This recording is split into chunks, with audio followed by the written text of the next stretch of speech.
So students, we are again on a topic and the topic is land is fixed. अभी हमने इससे पहले जो बात की थी उस बात में हमने कहा था कि भाई फैक्टर ऑफ प्रोडक्शन जो है उसमें लैंड एक बहुत बड़ा रोल प्ले करता है। तो लैंड तो रोल प्ले करता है बच्चों, लेकिन लैंड जो है वो फिक्स है। क्या है? The land is fix. ये हमारा CC2 यानी कि crash course 2 chapter 1 class 9 story of column 2 economics का वीडियो है। और बच्चों अभी भी जो पहला वीडियो हमने बनाया है उसमें ही एक बड़ी बात आई कि लैंड, और लैंड की बात जब की जाए तो लैंड इज फिक्स, कि भाई धरती है, धरती तो फिक्स है, ये तो स्ट्रेचेबल नहीं है ना कि कल खींच के हमने इसको लंबा कर देना है या हो जाएगा, तो ये होने वाला नहीं। तो अगर लैंड फिक्स है तो इस पर मैक्सिमम आउटपुट इसका कैसे निकालें, मैक्सिमम यूटिलाइजेशन कैसे करें।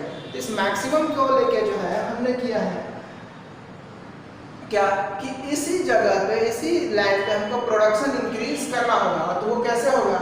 तो then to increase production what we do, कि भाई लैंड फिक्स है तो इंक्रीज प्रोडक्शन को बढ़ाने के लिए हम क्या कर सकते हैं। तो हम क्या कर सकते हैं? पहली बात हमने जो है मल्टीपल क्रॉपिंग की बात की, मल्टीपल क्रॉपिंग। दूसरा हमने मिक्स क्रॉपिंग की बात की, मिक्स क्रॉपिंग।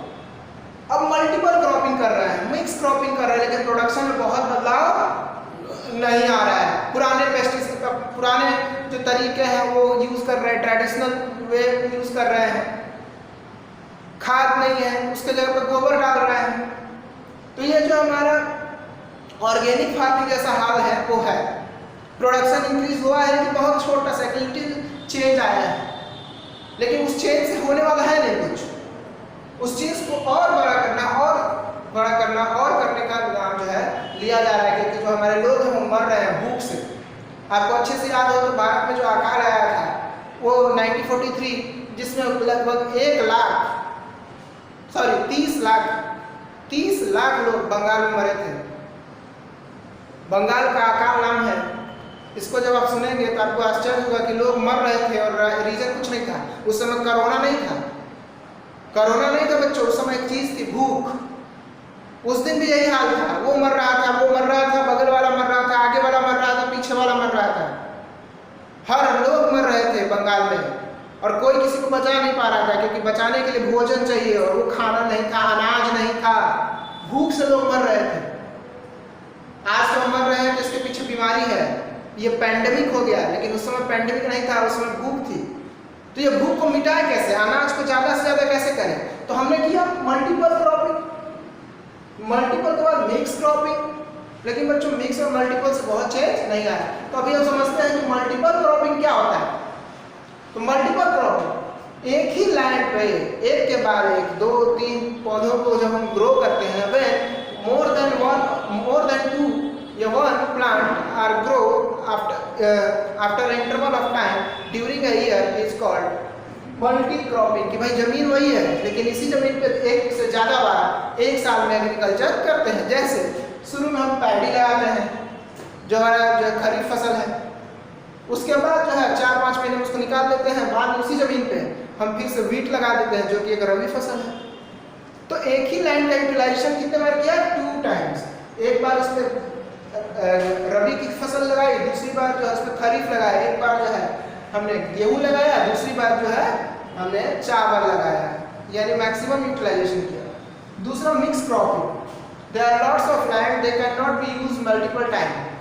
सो हमने एक टाइम में ही उसमें कई सारे पौधे लगा दिए। अब आप छोटे बच्चे हैं, घर में बात करेंगे, डिस्कस करेंगे मम्मी से, पापा से, दादा से, दादी से, तो वो बताएंगे आपको कि गांव में जो है चने के खेत में, जब चना होता है हुआ, इसके खेत में बीच बीच में जो है सरसों का राई लगा देते हैं। इससे क्या होता है, एक ही खेत में 2-2 पौधे तैयार हो जाते हैं, एक ही टाइम में 2-2 पौधे तैयार होते हैं। इसी को हम जो है मिक्स क्रॉपिंग कहते हैं। कई लोग जो है तीसी लगाते हैं, तीसी के बीच में जो है तीसी नीचे बहुत छोटा सा पौधा होता है तो उसको लगा देते हैं, और उसके ठीक पर बड़ा सा पौधा उसी खेत में उसी के साथ लगाया जाता है, जिसको हम जो है राई या सरसों कहते हैं। तो एक ही बार में सरसों भी तैयार, तीसी भी तैयार। तो ये इस तरह से क्या होता है कि मिक्स क्रॉपिंग को किया गया, लेकिन ये सब चीजें उतनी काफी नहीं थी जितनी हमको चाहिए थी। तो हमने शुरू किया एक कॉन्सेप्ट जिसको दिया M.S. स्वामीनाथन ने। किसने दिया बच्चों? Doctor M.S. स्वामीनाथन। ये चेन्नई के रहने वाले थे। तमिलनाडु के चेन्नई के पास के रहने वाले डॉक्टर स्वामीनाथन साहब ने लेट 1960, अब ये लेट 1960 क्या है कि भाई 1960 में लास्ट का टाइम है, 1967, 68, 69, 70, ठीक है, कोई फिक्स टाइम नहीं है, ये वेरिएंट है क्योंकि तैयारी चल रही थी। 67 में कुछ हुआ, कुछ 68 में, कुछ 69 में।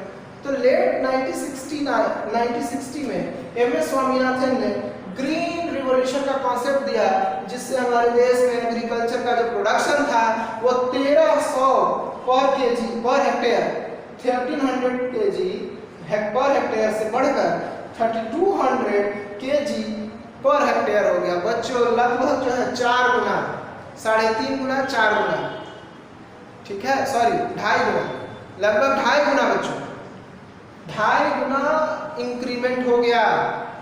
और उसके बाद हमने फिर पीछे मुड़ के नहीं देखा, हमने उन चीज़ों को करना और अच्छा समझा, और आज करते करते स्थिति यह है कि हमारे पास सरप्लस है। क्या है बच्चों? सरप्लस। सरप्लस एक सिचुएशन होता है जिसमें आप जो एग्रीकल्चर करते हैं वो एग्रीकल्चर आपके नीड को फुलफिल करने के बाद भी बच जाती है, जिसे हम मार्केट में बेच देते हैं, जिसका इस्तेमाल कोई दूसरा नीडी पर्सन करता है। सरप्लस जब भी आप सुनेंगे इसका मतलब एक्स्ट्रा देन योर रिक्वायरमेंट, कि आपकी जरूरत से ज्यादा। एक आदमी अगर समोसे बनाता है तो रोज कितने समोसे खा सकता है? 2, 10, ठीक है, 2 खा सकता है, 5 खा सकता है, 10 खा सकता है। लेकिन समोसा बनाता कितना है? 600, 500 रोज। तो क्या 600 समोसे रोज खाएगा? नहीं। तो वो क्या करता है? उसको बेच देता है। तो हम जो एग्रीकल्चर प्रोडक्शन कर रहे हैं यहाँ भी सरप्लस हो गया, यानी हमारे खाने से ज्यादा, तो उसको हम क्या करते हैं? मार्केट में बेच देते हैं, एंड दिस बेच देते हैं इज कॉल्ड सरप्लस। तो बच्चों ये सरप्लस हुआ कैसे? ग्रीन रेवोल्यूशन ने क्या चेंज किए? तो इसने जो मॉडर्न फार्मिंग टेक्निक है उसको अपना लिया। क्या अपनाया इसने? तो पहला HYB सीड्स, जो हमारे ट्रेडिशनल सीड्स थे वो बड़े खराब होते थे, लोग रख देते थे, चिड़िया उसको खा जाती थी, उसके अंदर जो है अनाज होता ही नहीं था, पूरे साल रखा रहता था। जब खेती का टाइम आता था, एग्रीकल्चर का टाइम आता था, तो जाके उसको ढूंढते थे, पता चला कीड़ों ने खा लिया, कीड़ों से बच गया तो चिड़िया ने खा लिया। तो जब ये अच्छा पौधा तैयार ही नहीं हुआ, उससे तो पौधे निकलेंगे ही नहीं, तो उन सीड्स को हमने छोड़ दिया, उनके जगह पे हमने शुरू किया HYB seeds, high yielded variety.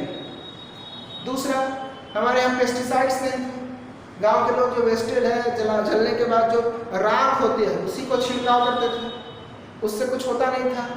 अभी अटैक हो जाते थे, बहुत सारे ऐसे अटैक आते थे। अभी देखिए 10 दिन पहले, 1 हफ्ते से इंडिया में एक अटैक आया हुआ है, टिड्डियों का हमला। ये जो फितिंगे होते हैं, हम अपने आसपास में हम इसको फितिंगा बोलते हैं, ये फितिंगों का हमला इतना हमला हाई हुआ है कि पाकिस्तान को क्रॉस करके इंडिया में आ गए हैं, और इतने आ गए हैं कि एक रात में जो है करोड़ों हेक्टेयर खराब कर लेते हैं। तो हमको उनसे बचाएगा कौन? वही राख? नहीं, इसके लिए हमने पेस्टिसाइड्स का इस्तेमाल किया। किसका किया बच्चों?